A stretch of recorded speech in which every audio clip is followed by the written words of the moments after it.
Hey, psst, hey, Scotty, hey, I'm gonna ask you something. Hey, I wanna ask you a question. Hey, wait, hey, Scotty, hey, Wait, aha, hey, yeah! listen. Ha, ha, ha.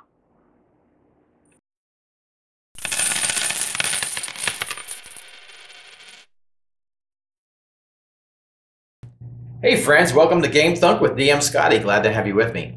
Today we're going to talk about kind of a sensitive subject about problem players. Okay, now, yeah, this can be really tricky. You know, because our RPGs are a social game, right? And you know, it's not like sitting there playing your Xbox where you're hunched behind your controller and you're moving your little joysticks and you're just talking to the pre-programmed NPCs and all that stuff.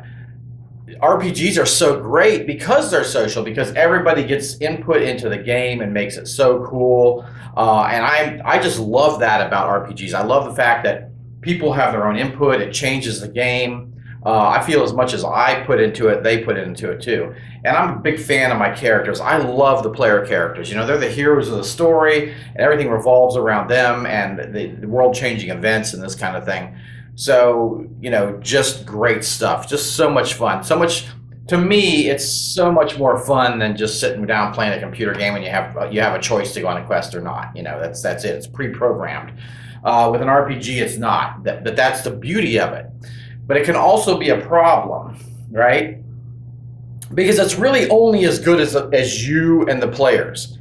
The better DM that you are, the better you are at bringing the people out and the table. I really like that emotional connection when people start getting emotionally connected to the characters and the story.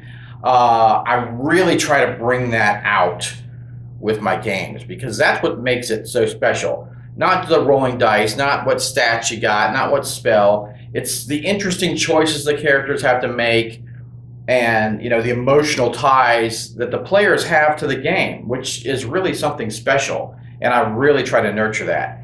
And that can be so easily broken, right, by a bad player, by a little person, not a tantrum thrower, but necessarily, but it could be, but a person who, you know, just continually disrupts that mood. Because you want to set a mood. I'm not saying, you know, you got to sit around, sit at the table, and be so serious, and you know, we laugh all the time. We have just fun with it, you know. But there are also serious moments, you know, and you know, you want to strike that nice balance. And because, you know, serious can be fun too, because you're emotionally connecting with the characters and the game. But a disruptive player, you know, just disregards that. They don't care about, you know, the mood that's being set. They don't care about the other players. They're essentially trying to break your game. Okay, that's what they're trying to do, and whether it's consciously or subconsciously, and for whatever reason. Okay. And a lot of role-playing books these days have said, you know, these are the type of players you can expect in your game. There's the thespian, you know, who likes to act and role-play, and there's the dice chucker who likes to just throw the dice and not worry so much about the role-play, and you know, all these other different labels that they have for characters. And you can fit all those kind of people in your game. And you know, not everybody likes doing certain things the same way or as much. You know, you might have some people who really love to role play, and some people who get more in the tactical aspect and that kind of thing. And they enjoy it, but they enjoy the role play, but not as much as chucking dice and strategy and that kind of thing. So you can incorporate all those people in your game. Those people are not a problem, really. They're not. It's the disruptive player that's the problem.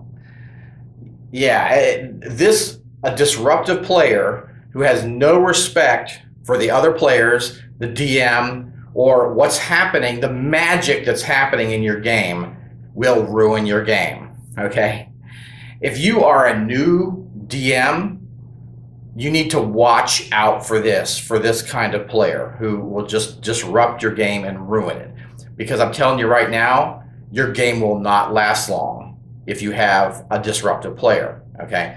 Also, you know, the players aren't going to put up with this, and they're going to leave with a bad taste in their mouth for RPGs, and they're never ever going to want to play one again. So if you allow, as a DM, a disruptive player in your game, you're ruining the time for the players and having a hard time yourself dealing with this player. And they may never ever come back to role-playing games. This will be their experience, and it was bad. And you don't want that to happen because role-playing games are so fun. My players and I have such a great time playing role-playing games. It's so fun. There's so many great things about it. It's social, it's cathartic, it's entertaining. It absorbs you like no movie can, no movie or video game can. Just great. When it works, it's fantastic. And like I said, that can all be broken by some dummy or a dumbass who you get in your game. So don't do it. Don't allow it. Don't allow your game, if you're a new GM, don't allow your game to be ruined by this kind of person. So here's what you should do, I think, okay? If you happen to get one of these people in your game, talk to them.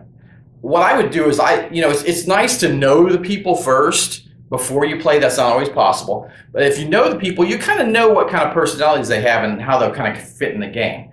And if you know somebody just as a smart ass or disruptive and likes to disrupt things, that's not the person to have in your game, okay? They may be fun to go out with, but they may not be the person to have in your game. So if they're new people, you may want to interview them first. Like just sit down. You can really get a read on people just after a short period of time. Just have a coffee or just talk over the phone or whatever.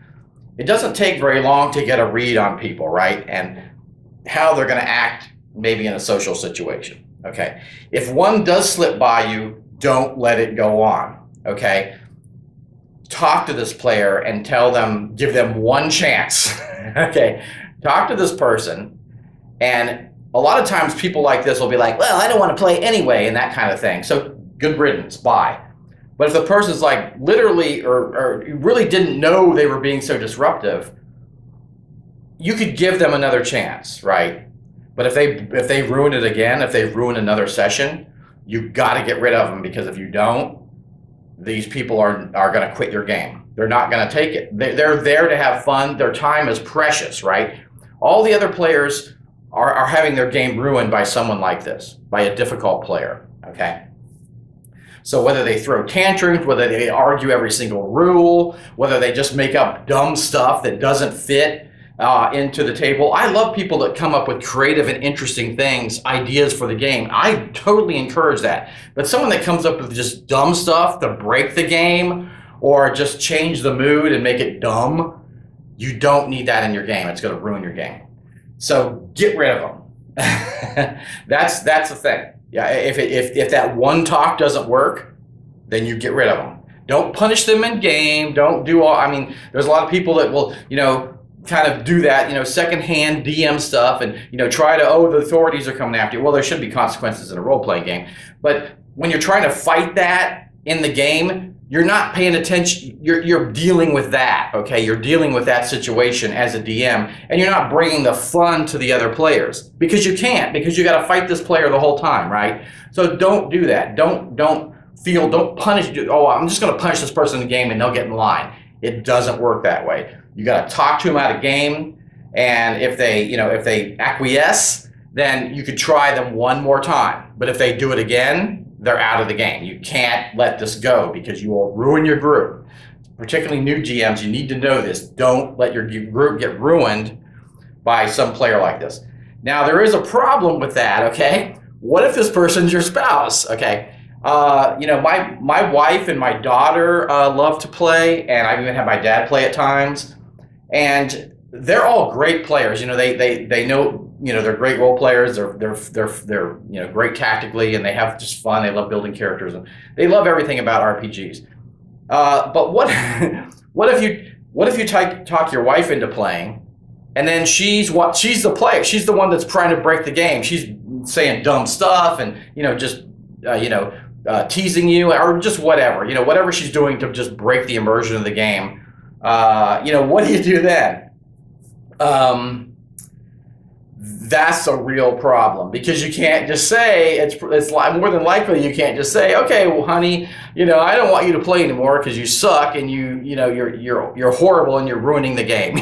That's a really hard pill to swallow with your spouse or maybe your brother or sister or somebody who's a close family member.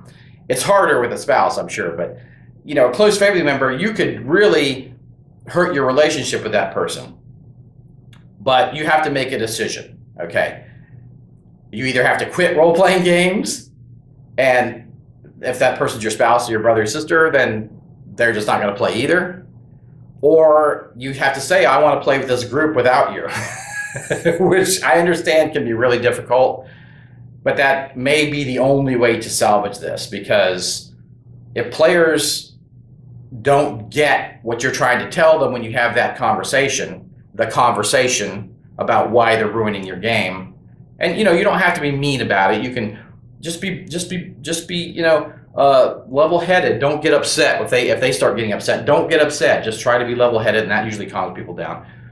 But if they're getting upset, it's not probably someone you want in your game. Because if they can't see the reason of what you're saying, then you probably don't want them. But I understand the difficulty of family members or spouses or whatever who are bad players, that ruin your game. So there is that. So you have to make a decision as a GM, and you won't have to make it for long, because if you just let it go, if you're like, well, it's my spouse, there's nothing I can do about it, she's going to have to be dumb and play. Okay. If you don't do anything about it, your other players will leave. So it'll make the decision for you, okay? They won't hang on long, because players, their time is too precious.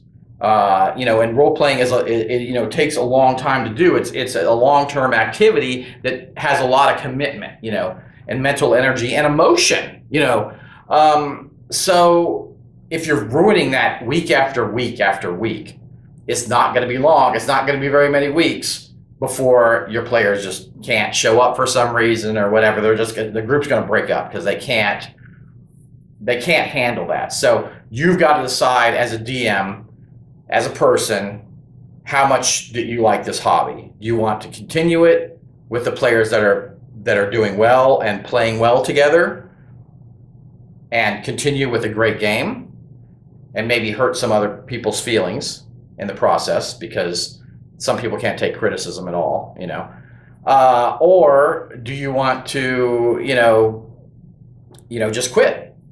Those are basically your choices. So it's a hard choice, I know, but it's going to be made for you either way, because if you allow that bad person in your game, the rest of the players will leave. No question. It'll end.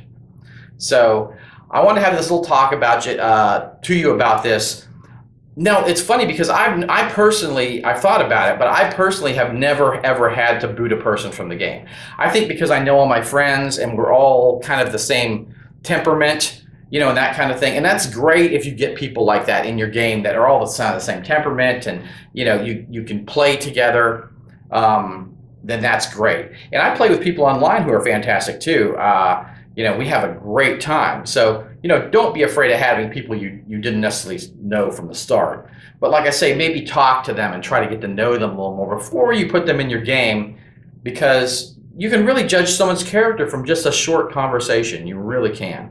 And, since RPGing is a social activity, how they're going to fit in a social activity is pretty easy to judge, actually, I think. So, yeah, so I just want to have this talk about, how you deal with these players, these super disruptive just players, and you have to prune them. You have to get rid of them, or none of your games will reach that height of just cool, emotional connection, fun. It'll never get there, because you'll be fighting this the whole time, and you will lose your players. So there we go. Sorry to give you a bad pill to swallow. But, you need to think about this if you run into one of these kind of players. You need to think about how to handle it. And this is really, I think, the only way to handle it. Okay? So take care. Happy gaming. And see you next time for Gamethunk.